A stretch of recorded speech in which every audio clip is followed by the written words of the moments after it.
Mesdames, Messieurs, bonjour. En Ituri, violent affrontement entre les casques bleus, le FARDC et les miliciens Codeco près du camp des déplacés à Boulé. Nous allons revenir sur les bilans depuis les lundis jusqu'aujourd'hui et jeudi dans cette partie de la République démocratique du Congo. Il faut noter qu'au total, 23 morts entre lundi et jeudi. Des morts causées par la Codeco. Nous allons en parler dans l'actualité du jour. Et puis des femmes échappent à la mort dans le village de Kajagari.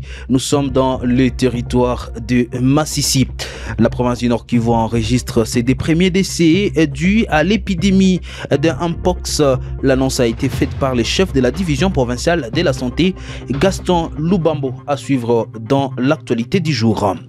Le vendeur des téléphones du marché noir, communément appelé Tora, situé près de la station Simba dans les quartiers Ndosho à Goma, a été victime d'un braquage en pleine journée le mercredi. Le commerçant appelle les autorités à multiplier les stratégies pour sécuriser la population et leurs biens. Et puis nous allons aller dans la partie grand nord de la province du Nord Kivu. Les syndicats des enseignants du Congo, du territoire des Béni au Nord Kivu, annoncent la suspension de son mouvement des grèves. Cette décision a été prise à l'issue d'une assemblée générale extraordinaire tenue le mercredi dans la commune rurale d'Oicha. Un reportage avec notre permanent dans la zone, Isaac Bingeve, est à suivre dans l'actualité du jour. Lors d'un point de presse tenu ce jeudi, Christophe Moutaka, directeur du groupe Martin Luther King, a annoncé le lancement officiel à Goma de la version Swahili du livre du père Michel intitulé Uponyadi Toka Yaliyopita Safari Yangu Toka Mpinganaji wa Uhuru Hadi Uponyadi, un livre traduit en français, en Swahili du français, guérir du passé, du combat pour la liberté au travail pour la paix. Messieurs, dames, pour être à la une de ce qui se passe à l'est de la République démocratique du Congo, nous sommes Kivu Morning Post. Vous êtes nouveau sur cette chaîne, n'oubliez pas surtout de vous abonner.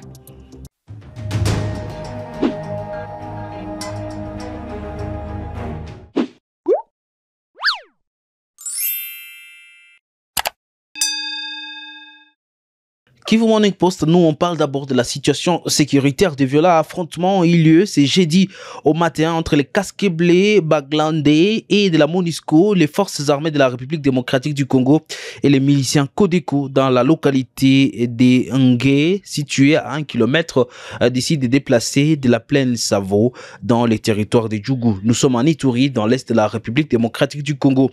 Cette situation a provoqué un déplacement massif des populations. La plupart des habitants ont pris la direction des Boulets à 4 km du lieu de l'attaque. Le FARDC et les casques bleus de la MONUSCO ont repoussé les assaillants qui, selon des sources de la société civile locale, voulaient s'attaquer au camp des déplacés de la plaine Savo. Le bilan des affrontements n'est pas encore connu. Cependant, des sources concordantes font état des 4 morts dans les camps de déplacés et d'autres personnes blessées. Depuis quelques jours, les groupes armés Codeco a repris ces atrocités contre des civils à travers le territoire des Djougou. D'ailleurs, ici, je vous donne le bilan depuis le lundi à Fataki. Commençons par cette région. 10 morts, des civils tués par Codeco mardi 17 septembre. À Jina, 9 morts, dont des civils tués par Codeco. Et 7 Codeco tués par les jeunes d'autodéfense le lundi 16 septembre 2024. À Boulé, 4 morts sont le déplacé du site de la plaine Savo à Boulé par la Codeco les jeudis 17-19 septembre 2024. Au total, il faut compter 23 morts entre les lundis et les jeudis 17 septembre 2024 dans cette région de la province de l'Ituri. À Massissi, deux femmes, toutes deux originaires du village Kajagari, situé dans la localité de Burungu, non loin de Boujebeshi, ont échappé à la mort lors de l'incursion d'un homme armé à fin de matinée de ce jeudi dans cette partie de la chefferie de Bachali.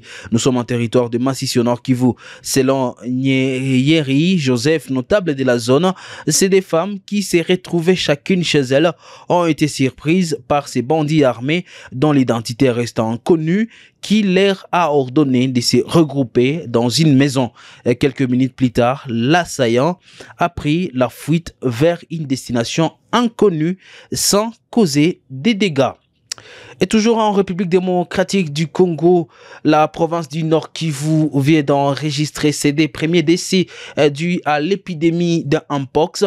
L'annonce a été faite par le chef de la division provinciale de la santé, Gaston Lubambo, lors d'une réunion du comité de coordination du système de l'épidémie Mpox sur la situation épidémiologique jeudi 19 septembre 2024 à Goma. Celui-ci a indiqué qu'à ce jour, la province compte 225 cas confirmés de Mpox, dont 190 soignés et guéris. Pour faire face à cette épidémie, le docteur Gaston Lubambo appelle les membres de chaque famille à amener leurs proches présentant des signes de la maladie dans une structure de santé proche pour l'investigation, le prélèvement et le traitement. Docteur Gaston Lubambo répond ici aux questions de nos confrères de la cellule de communication du gouverneur. Actuellement, l'évolution, il faut quand même dire qu'elle est en augmentation progressive. Parce que depuis la notification du premier cas jusqu'à la date du 16 septembre, nous sommes déjà à 225 cas confirmés. Et il faut aussi signaler que nous avons enregistré nous avons déploré des décès.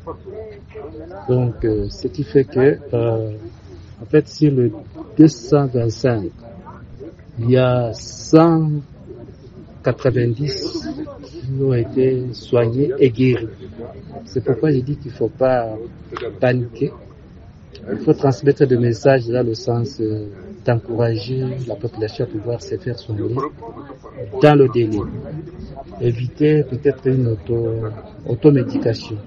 Parce que l'automédication fait traîner cette prise en charge et on risque que le malade puisse présenter des formes assez sévères qui peuvent compliquer son état de santé. En fait, pour la ville de Goma, il faut signaler que c'est ça l'épicentre même de cette épidémie.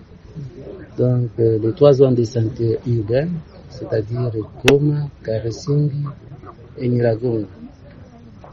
Le secrétaire général adjoint chargé des opérations de maintien de la paix des Nations Unies séjourne à Goma depuis la soirée de mercredi. Lors de son arrivée, il a rencontré le gouverneur de la province du Nord Kivu ensemble avec le membre du conseil de sécurité de la province. Ils ont échangé sur le travail de maintien de la paix dans l'est de la République démocratique du Congo. Au sortir de cette réunion, Jean Delacroix s'est exprimé en ces termes. Remercier Monsieur le Gouverneur pour la qualité de cette relation et nous sommes convenus que nous allons continuer dans cette excellente coopération, d'autant plus qu'il y a encore beaucoup de travail à faire compte tenu de la situation sécuritaire, humanitaire. Nous avons droit à une présentation très intéressante, détaillée par le gouverneur de cette situation. Le gouverneur a exprimé un certain nombre d'attentes vis-à-vis de la MONUSCO en ce qui concerne la poursuite de la coopération. Je remarque lorsque j'étais à Kinshasa, je me suis entretenu avec les autorités, avec son Excellence le Président de la République, Madame la Première ministre, les ministres. Ceux-ci ont également exprimé des attentes quant à la poursuite du travail de la MONUSCO, même si évidemment la perspective reste le désengagement, parce qu'il ne faut pas rester éternellement. Le but, c'est de créer les conditions ensemble pour que nous puissions partir et que la paix soit revenue. Nous avons discuté de la meilleure manière d'organiser l'amélioration de la coopération avec les autorités. Encore une fois, elle est très bonne, mais il y a toujours mieux à faire, en particulier avec les FARDC.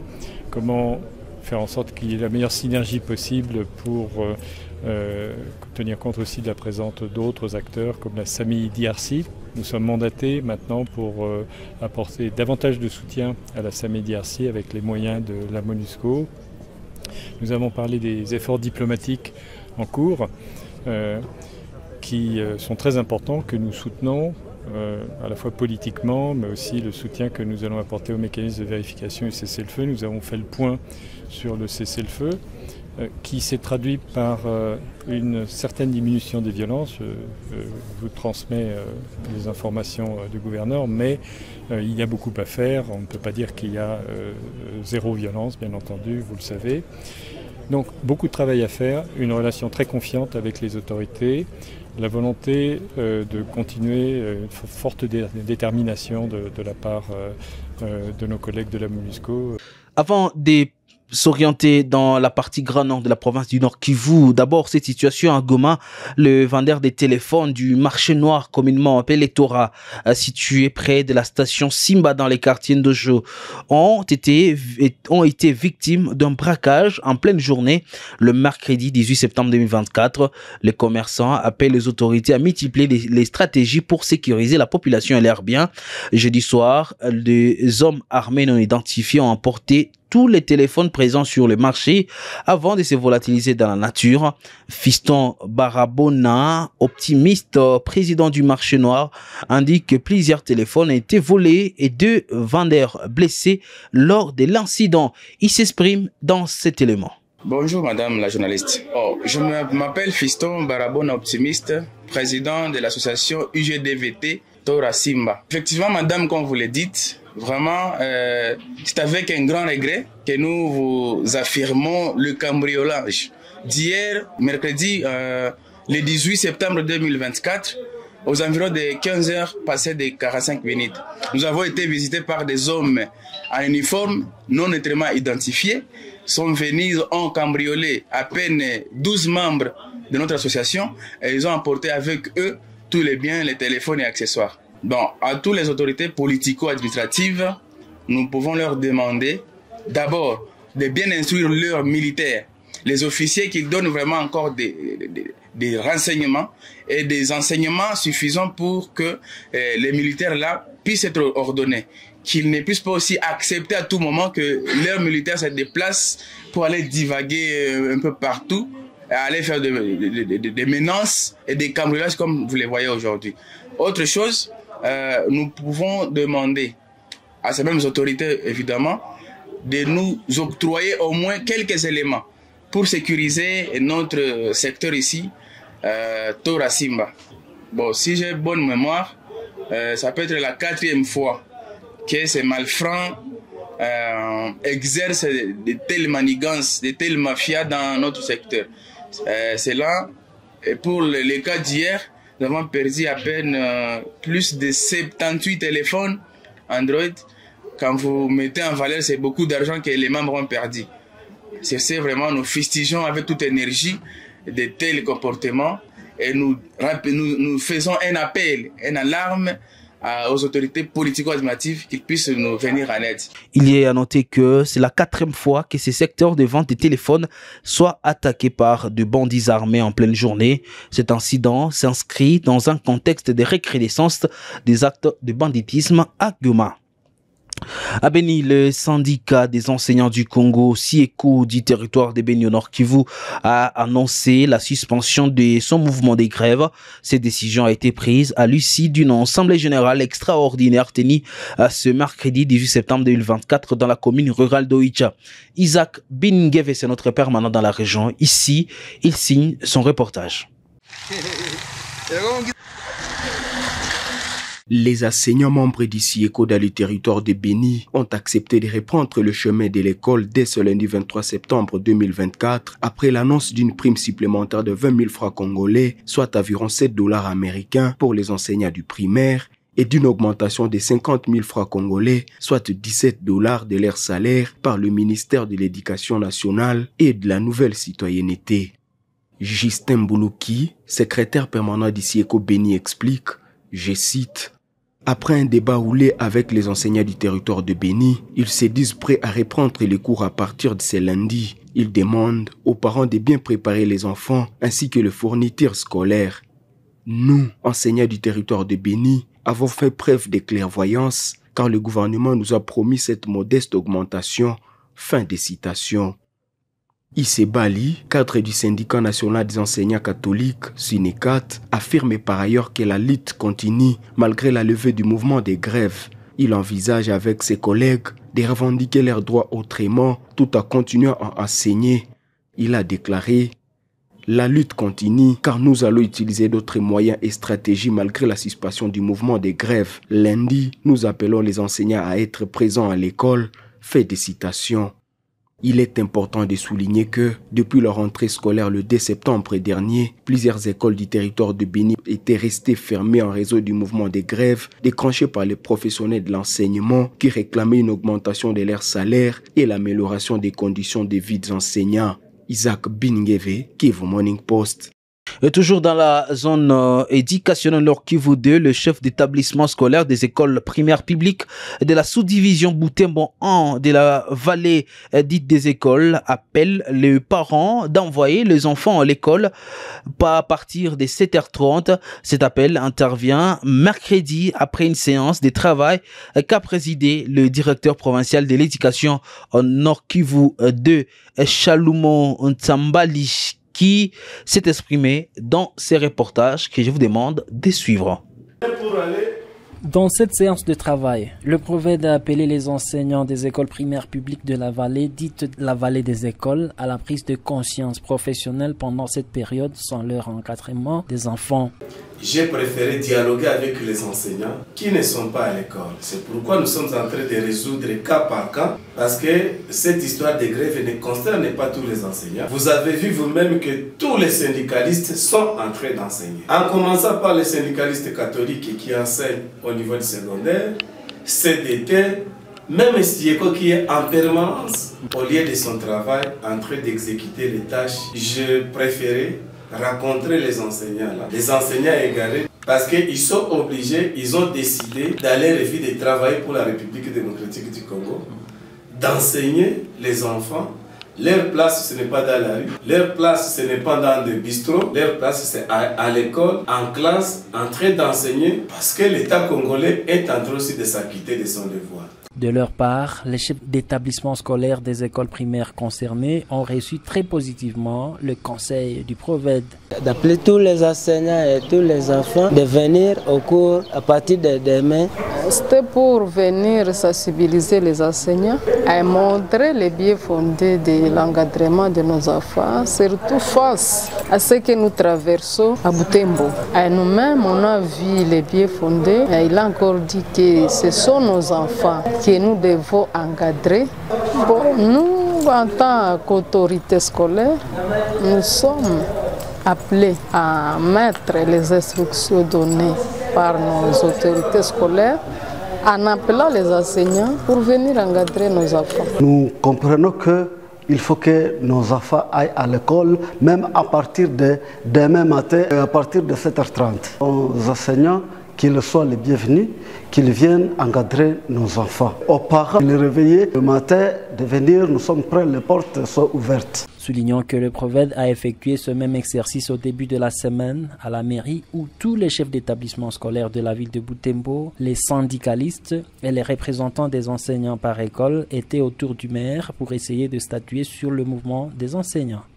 Pour finir, l'actualité du jour, le samedi 21 septembre 2024 marquera le lancement officiel à Goma de la version Swahili du livre du père Michael, intitulé en français « Guérir du passé du combat pour la liberté au travail pour la paix », traduit en Swahili par le groupe Martin Luther King. Ce livre sera donc dévoilé au grand public lors d'une cérémonie à l'hôtel La Joie Plaza. Ce livre, initialement écrit dans les contextes de l'apartheid dans l'Afrique du Sud, revêt aujourd'hui d'une importance particulière dans les contextes actuels de guerre et de la violence, également de la violence massive des droits humains en République démocratique du Congo. Lors d'un point de presse tenu ce jeudi, Christophe Moutaka, directeur du groupe Martin Luther King, a souligné la pertinence de cette traduction dans le cadre des efforts de guérison des mémoires dans une région meurtrie par des groupes armés durant des décennies. Je propose ici de suivre Christophe Moutaka. Nous sommes presque dans le même contexte de l'Afrique du Sud. Le père Michael Lapsley avait écrit ce livre dans un contexte d'apartheid.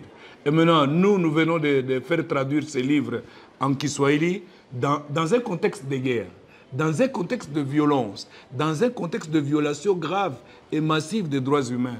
J'ai cité des crimes de guerre, des crimes de génocide et des crimes contre l'humanité. Et donc le contexte reste le même. Nous avons les mêmes blessures que ces Sud-Africains à l'époque. Et donc, c'est dans ce contexte-là que nous nous disons, il est important que nous puissions revisiter nos blessures, que nous puissions revisiter notre passé douloureux pour voir dans quelle mesure nous pourrons arriver à guérir nos blessures. Parce que comme disait le père Michael, si nous ne pensons pas nos blessures aujourd'hui, attention, les victimes d'aujourd'hui risquent de devenir les bourreaux de demain. C'est comme ces enfants qui sont des milliers d'enfants abandonnés à eux-mêmes dans le camp. Et donc ces enfants-là, c'est une bombe à retardement. Ça veut dire ils sont en train de souffrir, ils sont abandonnés à eux-mêmes, et ces enfants, 10 ans après, on s'imagine ce qu'ils deviendront. Pourquoi? Voilà pourquoi c'est urgent et impérieux de travailler sur la guérison de mémoire. Même avant d'autres projets, nous devons mettre d'abord l'accent sur la guérison de mémoire parce que nous risquons de construire des routes, nous risquons de construire des écoles, des centres de santé, des hôpitaux et que sais-je encore. Mais dans quelques années, ça va encore être détruit comme d'habitude. Ça sera tout pour l'actualité du jour. Messieurs, dames, merci à vous de l'avoir suivi.